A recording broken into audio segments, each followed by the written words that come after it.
É um prazer estar aqui, que haja esse encontro e tantos outros com tantas outras pessoas interessadas em falar de uma coisa tão coletiva e ao mesmo tempo tão singular, que é a memória, né?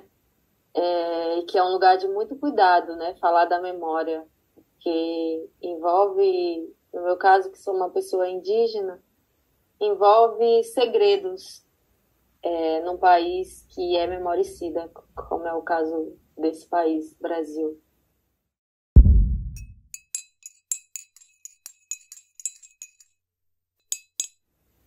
Para nós, povos indígenas, não há uma separação, assim. Não se para fazer um ritual, a vida não para. Quando colhe um alimento, tem uma relação espiritual. Quando planta, tem uma relação espiritual.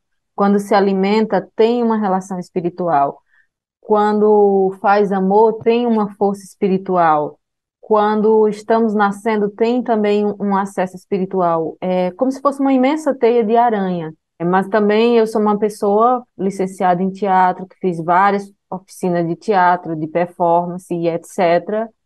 E eu também sou, meu corpo também carrega esses resquícios, esses registros técnicos desse lugar da formação do artista da cena, né, digamos assim. Não é separado, assim, a compreensão que eu tenho da potência de tomar um chá antes de entrar em cena. Um chá de saber qual é a erva.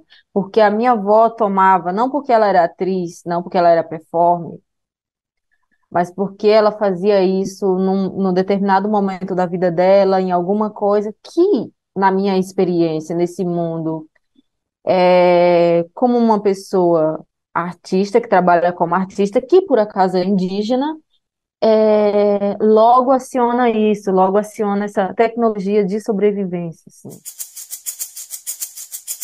Tem dor, tem muita dor no meu corpo, muita dor de longe.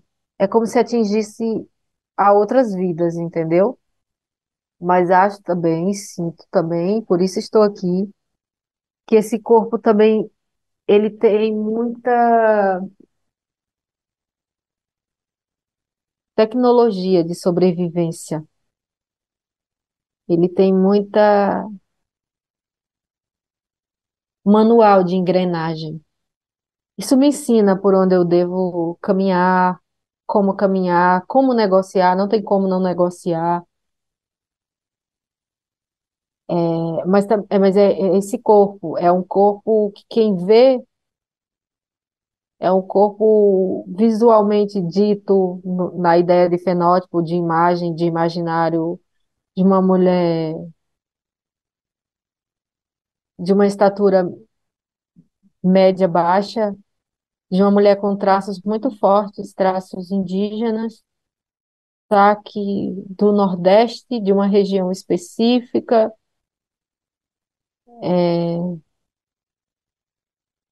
e que tem essa relação com o invisível, sempre assim.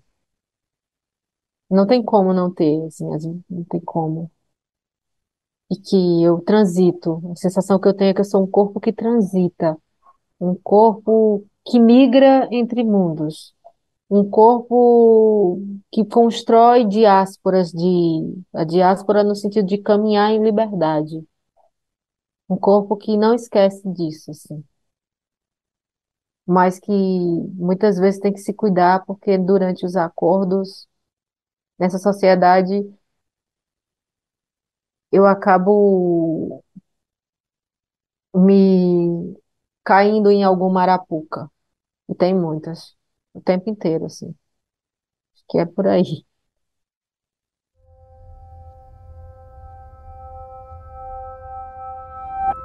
Sem sombra de dúvida, as populações carentes, as populações em áreas de risco, as pessoas que estão em condições de rua, de precariedade, foram as que foram invalidadas primeiro, assim, diante desse vírus invisível e do projeto de Brasil que a gente estava vivendo naquele período, né? Porque eu acho que quando a gente for olhar para a pandemia, tem que olhar assim, como atingiu a cada classe social e também de qual país a gente está falando. porque teve uma grande covardia política e social da figura do presidente Bolsonaro, da pessoa que estava governando esse país, uma grande covardia.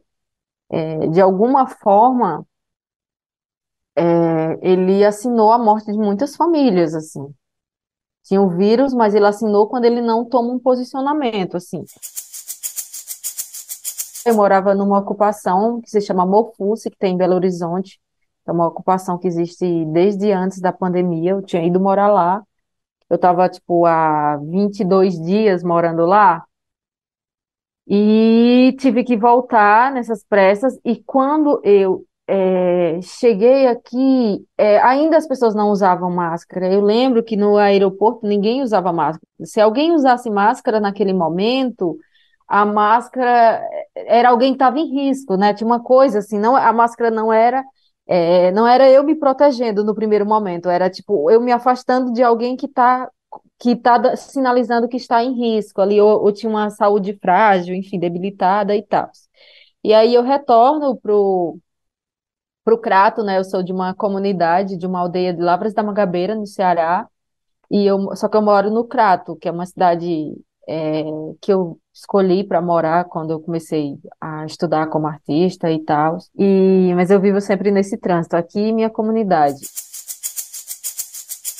Vivi um relacionamento abusivo, rompi com ele também ainda na pandemia. É, pessoas próximas, muito próximas, assim, morreram, assim, por conta da Covid, e eu também não, como uma série de pessoas, como um monte de pessoas, também não acredito no avanço da gente pela dor, pela chicoteada, assim. Agora, eu acho que talvez ou a gente se aproximou muito de muitas pessoas, ou a gente se isolou. Foi um momento que foi de à parte, assim. E nesse processo de à parte, de pandemia, eu também era muito cruel, assim, porque acho que em 2021, acho não, em 2021, que tudo foi muito intenso, né? Parece que, tipo, 2020, 2021 e metade de 2022, parece que foram, assim, 10 anos, 15 anos, sei lá, a sensação. Então, eu perdi também uma tia para o câncer. Ela teve câncer no esôfago. Eu e minhas duas irmãs, a gente levava ela para fazer quimioterapia. Eu ia menos na comunidade, ou seja, no lugar de ligação, de revitalização, assim, de cura também. Eu ia menos. Então, eu fiquei muito acessando em mim o tempo inteiro, porque eu estava meio isolada, apesar de que tinha essa relação da minha tia, que vinha da comunidade, e eu e minhas irmãs, a gente fazia esse esquema de quem levava ela para o hospital, aí chegava no hospital aquela coisa também. Então, foi muito intenso, assim, foi muito. Ai, que bom que passou.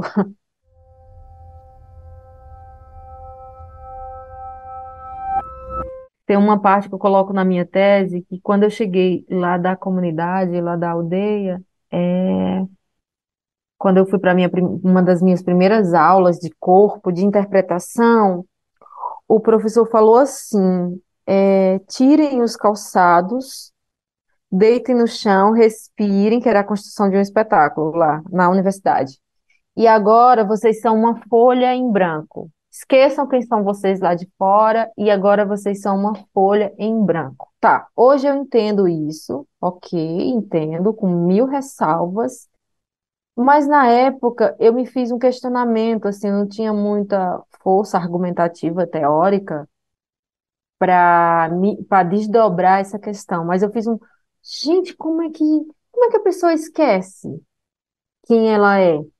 Tininha, quem você é, e você está sendo mexida por tudo que está te acontecendo, mas nesse momento você carrega você e você vai experimentar, se quiser trabalhar com a ideia de personagem, você vai experimentar uma figura aqui.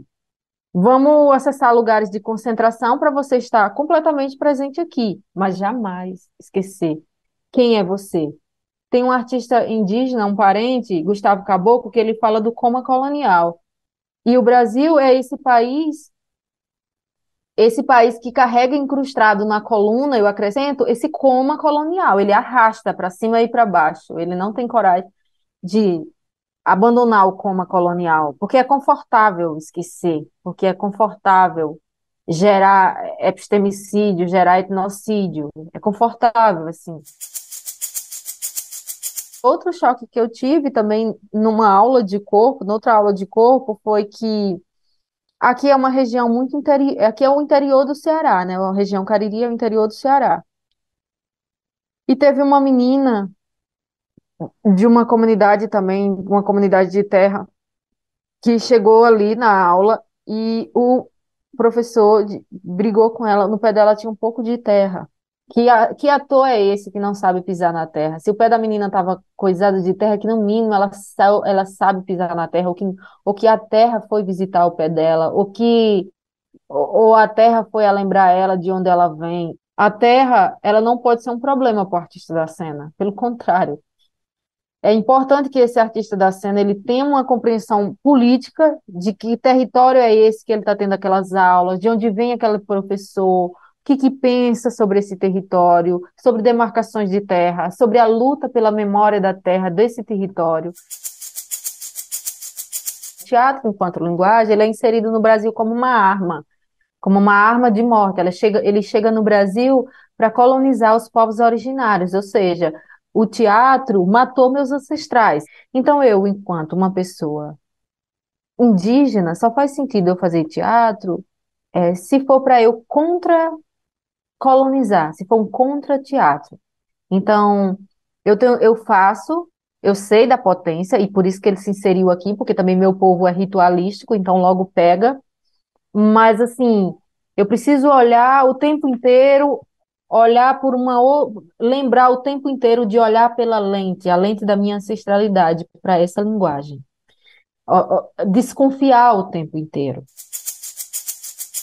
É bom, a gente tem que pegar as técnicas e a gente vai usar de vez em quando, mas enquanto sujeito, sabe, enquanto criador de mundos, ter consciência desse lugar. Me interessa o corpo que chame de sujo, sujo de memórias, sujo de dores, sujo de tecnologias ancestrais de sobrevivência, seja esse corpo que carrega várias coisas, assim, trazer esse osso cheio de memória, né?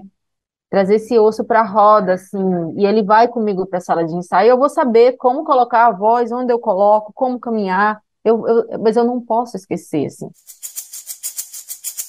Trazer isso para as artes da cena são possibilidades, caminhos de provocar acionamentos de presenças cênicas. Tem uma relação muito forte com o fumo antes de fazer ou após. Tem trabalhos que aí eu converso com outras duas parentes, assim, que é Luz Bárbara e Ana Floresta. Ana Floresta tem uma relação com o chás, assim. Isso, como é que ela se prepara? O preparo que está configurado, não está desconfigurado, está dentro da forma como você lida com a vida, como você pensa o mundo, como você se pergunta e como você olha as perguntas que o mundo te faz. Eu acho que o treinamento, procedimento, acionamento, fortificação, sei lá, reflorestamento, prefiro chamar o plantio dessa roça, desse artista da cena, caminha por aí. No meu caso, o que eu luto é pelas vozes dos meus ancestrais, assim. O que eu critico é esse isolamento dessa nossa narrativa, assim, esse epistemicídio que há no mundo das artes também. Aliás, o mundo das artes é muito bom de provocar epistemicídio, porque o mundo das artes é da semiótica, é da imagem, é do que fica, né? O que fica é o que a gente vê, o que a gente sente, o que a gente cheira, o que, sabe, o que a gente escuta. E as artes, esse feitiço, né? A gente brinca, nós artistas indígenas, a gente brinca que é um feitiço, assim, é um feitiço, né? Se você fechar o olho e eu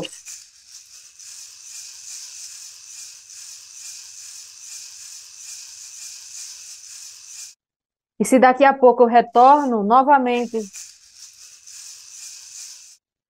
sua memória vai lembrar que teve uma maraca, que teve uns. Talvez você comece, alguém te perguntar daqui a 5 anos quem é Bárbara. Talvez você fale pelo som da maraca, ou pelo brinco que você me viu, que você está me vendo, ou pela imagem da Índia que está aqui atrás, que é uma parenta. Então, a crítica que eu faço é isso. A consciência abdominal, meu povo também tem.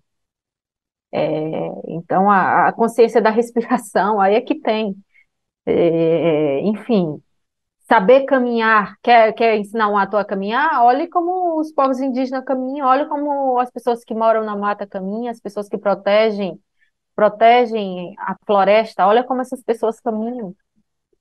Olha como os pés delas acariciam a terra quando caminha, como os dedos são bem abertos, é só observar. A mão que descasca feijão, que desbulha milho, olha como são esses dedos, assim, observa esses dedos, assim. É olhar para isso, assim. Mas olhar para isso não é só ir lá e pegar e transformar isso em técnica, não. Porque isso daí é olhar para isso e se comprometer, é olhar para isso e ocupar isso no sentido do pertencimento, no sentido de se deixar entender que essa luta é de todo mundo e só assim se faz se pertencer.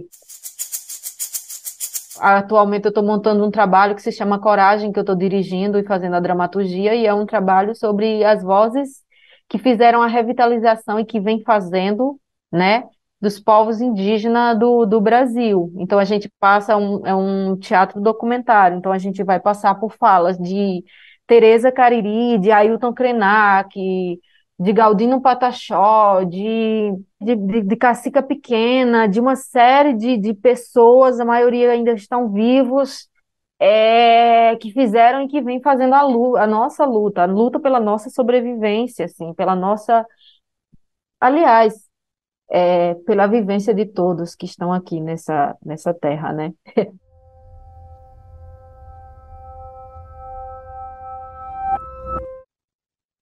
É a terra, é a terra. Você pode plantar milho, você pode plantar uma árvore, pode plantar árvores, e pode ser que venha pessoas e plante outras coisas para danificar. Não está parada. Ela tem enraizamento, mas ela não está parada. Acho que a memória ela carrega segredos assim, segredos. Se você escuta a terra, você escuta a sua memória. Você é uma mulher linda que trouxe muita coisa para eu pensar e eu te agradeço muito.